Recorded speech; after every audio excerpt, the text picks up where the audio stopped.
Et on repart donc à Dakar où l'on a rétabli le contact avec Fatimata Ouane, notre envoyé spécial, avec son invité. Fatimata, il est question bien sûr des élections législatives qui ont eu lieu hier. Il n'y a toujours pas de résultat officiel, mais il y a beaucoup à dire. Oui, absolument, Julien. On est ici de retour à Dakar pour cette édition spéciale consacrée aux élections législatives qui ont eu lieu hier. Et je suis à mes côtés, il y a Alassane Samba Diop, il est journaliste, directeur d'E-Media, rompu à l'exercice de commentaires ici et de traitement justement de ces données sur les résultats. Et Alassane, dans la presse, lors de précédentes élections en 2017, à cette heure-ci, nous avions déjà des résultats clairs. Que se passe-t-il pour ces élections-là? Mais aujourd'hui, je pense qu'il y a la confrontation entre les listes électorales qui fait qu'aujourd'hui, il y a beaucoup plus de prudence pour donner les résultats définitifs qui sortent des urnes. Ce sont en général les radios qui donnent les premières tendances, mais ce sont les commissions électorales indépendantes qui donnent les résultats. Et avant cela, la compilation des PV, des procès-verbaux sont faits au niveau des commissions nationales de recensement des votes. Ici à Dakar, c'est au tribunal de Dakar, au niveau de la cour d'appel. Dans les régions, c'est dans les départements que ça se fait. Je pense que compte tenu de la tension et aujourd'hui de la compétition très serrée, les résultats sont très serrés, les gens sont assez prudents pour attendre d'ici mardi que les compilations de tous les résultats soient faits pour proclamer les résultats provisoires officiels. Oui, alors on va peut-être expliquer une petite spécificité sénégalaise liée à ces élections. Depuis 2000 et l'avènement des radios libres qui ont explosé et qui avaient annoncé d'ailleurs la victoire très large ou la défaite plus ou moins d'Abdou Diouf, c'est ce qui avait déclenché une nouvelle tradition sénégalaise, c'est que ce sont les médias et notamment les radios qui compilent les résultats dès la sortie des urnes. Absolument, il y a une sorte de jurisprudence au Sénégal aujourd'hui. Ce n'est pas écrit dans la loi, mais les médias sénégalais sont désormais présents dans les bureaux de vote. Et dans les bureaux de vote, vous avez aussi les représentants des partis politiques, vous avez les représentants de la Sénat, toutes les personnes qui concourent à donner les résultats. La presse sénégalaise, elle est présente au moment du dépouillement, du décomptage des voix. Et c'est en direct sur les radios, ce qui permet à tous les Sénégalais d'avoir leur petit bout de papier, de noter les résultats bureau de vote par bureau de vote. Et ces résultats aussi, après, sont affichés devant la porte, qui permet à prendre des photos, de photocopier, de permettre à tous les Sénégalais de savoir ce qui s'est réellement passé, bureau de vote par bureau de vote. Oui, effectivement, donc c'est une spécificité sénégalaise liée à ces élections et c'est ce qui a permis pendant de nombreuses années justement d'être capable d'avoir des résultats plus ou moins fiables. Et là, c'est dire si la compétition est serrée. On a entendu les leaders des deux principales coalitions, Benno Bokk Yakaar, donc de la majorité présidentielle, donc en présence d'Aminata Touré, et Barthélémy Diaz pour Yewwi Askan Wi de l'opposition. Les deux ont revendiqué la victoire. Comment est-ce qu'on peut expliquer ça? Est-ce qu'ils n'ont pas été vite en besogne? Je pense qu'ils sont allés trop vite en besogne. Les résultats sont très serrés. Il y a les grandes villes qui sont sur de grandes tendances sont là. Il reste encore beaucoup d'autres résultats qui doivent venir à l'intérieur du pays, du monde rural. Donc il faudrait attendre d'ici demain, ce soir ou demain, pour avoir les résultats plus globaux, pour savoir effectivement où va la majorité dans un camp ou dans un autre. La presse sénégalaise, comme je vous l'ai dit aussi, permet avec ces résultats qui sont affichés dans les bureaux de vote de participer à la transparence des élections. Il est impossible au Sénégal de falsifier les résultats. Oui, alors ça nous rassure, mais il y a une autre question évidemment sous-attente, c'est que la coalition de l'opposition voulait imposer une cohabitation, pour eux c'était clair. Est-ce que finalement il n'y a pas de la part d'abord de la coalition et de la majorité présidentielle finalement une surprise parce que évidemment la coalition de l'opposition était précisément persuadé de gagner, au vu notamment des mobilisations, des meetings qu'on a vus et du nombre de personnes qui étaient sur les réseaux sociaux et autres. Mais les meetings ne font pas l'électeur. Aujourd'hui, vous allez au Sénégal, dans beaucoup de villes et de villages, il y a des jeunes qui sont là-bas, qui sont oisifs. À chaque fois qu'une caravane vient, ils sortent, ils accompagnent la caravane, ils crient à tue-tête. Mais ça ne fait pas effectivement eux d'électeurs. Est-ce que réellement eux, ils votent? Je pense qu'il faut être très prudent. Et ensuite, au Sénégal, je pense que l'essentiel, c'est d'attendre que les bureaux de vote soient fermés, que les résultats soient donnés. Personne ne peut prédire ce qui va se passer dans une élection. C'est des projections que les gens font. Les projections, des fois, peuvent ne pas accompagner ou bien les déshydratats des candidats.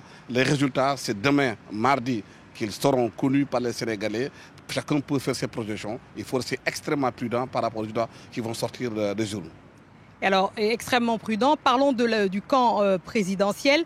On avait annoncé que ce scrutin était un scrutin test, peut-être un référendum pour ou contre le président, qui est souvent le cas d'ailleurs. Là, on est à 18 mois de la prochaine élection, donc c'est le dernier scrutin avant la présidentielle de février 2024.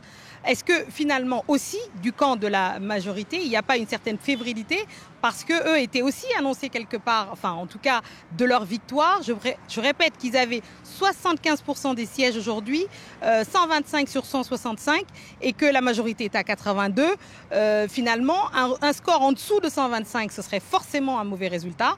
Est-ce que finalement, il n'y a pas une certaine fébrilité aussi dans le camp présidentiel? Mais bien sûr, il y a de la fébrilité dans le camp présidentiel, parce qu'on ne savait pas ce qui allait sortir des urnes. Mais il y a une certaine dynamique qui est en train de mettre en place depuis les locales. L'opposition gagne de plus en plus de points par rapport aux résultats qui sont donnés à partir des élections qui sont faites au Sénégal. Mais attendons encore de voir ce que ça va sortir des urnes pour réellement dire si le camp présidentiel a perdu ou pas, si l'opposition a gagné ou pas. Toujours est-il que les Sénégalais ont voté, ils sont sortis massivement voter. Pas, bon, le taux de participation est de 47% en deçà de ce taux, le taux qu'on avait eu en 54,99. Mais tout cela est dû aussi à quelque part, nous sommes en plein hivernage, il y a de l'intempérie, il y a certaines localités où les gens n'ont pas pu sortir de voter. Il y a aussi que le discours qui a été prononcé pendant la campagne, il était plus un discours présidentiel. On a l'impression que l'opposition faisait un référendum justement du pouvoir de Macky Sall, mais les gens ont parlé plus de campagne présidentielle que de parler effectivement comment on appelle ça, du vote des députés, du rôle d'un député à l'Assemblée nationale. Il y a aussi un autre phénomène qu'on a perçu à travers ces élections. La liste IEU-SCAM de l'opposition, c'est une liste de suppléants. Ils ne sont pas connus par les Sénégalais. Donc les titulaires qui sont partis faire campagne ne sont pas candidats. Ousmane Sonko n'est pas candidat, Khalifa Sall n'est pas candidat parce que la liste de titulaires a été retoquée, ce qui fait qu'aujourd'hui ceux qui sont suppléants ne sont pas connus des Sénégalais. Ils se sont dit peut-être bon écoutez, est-ce qu'on va voter pour des gens qu'on ne connaît pas? Je pense que c'est vrai que l'intercoalition a permis aujourd'hui de gagner un certain nombre de sièges à l'Assemblée nationale, encore provisoire. Attendons mardi pour savoir effectivement comment les Sénégalais ont voté et faire une analyse profonde, approfondie de ce scrutin. Moi, je pense que c'est un signal fort pour le parti au pouvoir par rapport à l'évolution de l'opposition. Il y a des choses qu'il faut revoir dans la gestion du pays. Et je pense aussi à ligne de mire, nous avons le 3e mandat. Oui, alors évidemment, il faut aussi faire une précision. Si on parle des erreurs de la liste des candidats de la majorité, justement de l'opposition Yewwi-Askan-Wi, il y a aussi eu de l'autre côté une erreur aussi sur le dépôt de la liste du camp présidentiel, parce que eux, ce sont la liste de tous leurs suppléants qui a été retoquée par le Conseil constitutionnel. Donc on se trouve avec une liste où il n'y a pas de suppléants et une liste où il n'y a pas de titulaire. Voilà, donc c'est du jamais vu. Ça dit aussi quelque part certain amateurisme et c'est très étonnant parce que les leaders, par exemple, si on parle de Khalifa Sall, c'est un consultant international sur les affaires juridiques liées aux affaires parlementaires. Donc c'est quelqu'un qui est rompu aussi à l'exercice. On se demande comment une chose pareille a pu se produire, que les deux plus grandes coalitions, donc les deux plus grandes listes, ont pu partir aux élections et en campagne avec des erreurs aussi monumentales. Et c'est aussi quelque chose de très étonnant.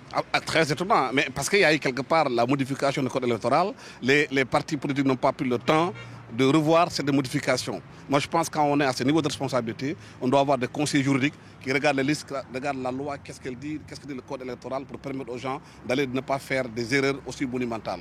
Mais je pense que ça, quelque part, ça rejoint l'analyse de beaucoup de Sénégalais. Depuis 2000, il n'y a pratiquement pas de parti politique au Sénégal, il n'y a pas de formation de parti politique, il n'y a pas d'école de parti, il n'y a rien du tout. C'est des coalitions qui sont là, les gens se regroupent pour aller au pouvoir, mais ils ne prennent pas le temps de lire les textes de façon beaucoup plus minutieuse pour éviter ce genre d'erreurs.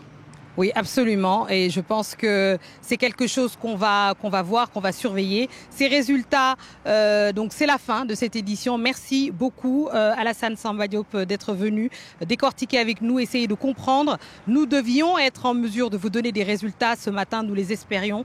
Mais hélas, compte tenu de la situation, vous l'avez compris, c'est assez serré. Nous ne sommes pas en mesure de vous donner les résultats ici, au lendemain des élections législatives au Sénégal. Et donc, évidemment, nous suivrons tout au long de la journée ces élections et ces résultats sur nos antennes de France 24. Et nous ne manquerons pas de revenir vers vous dès que nous aurons des nouvelles et des nouvelles plus claires.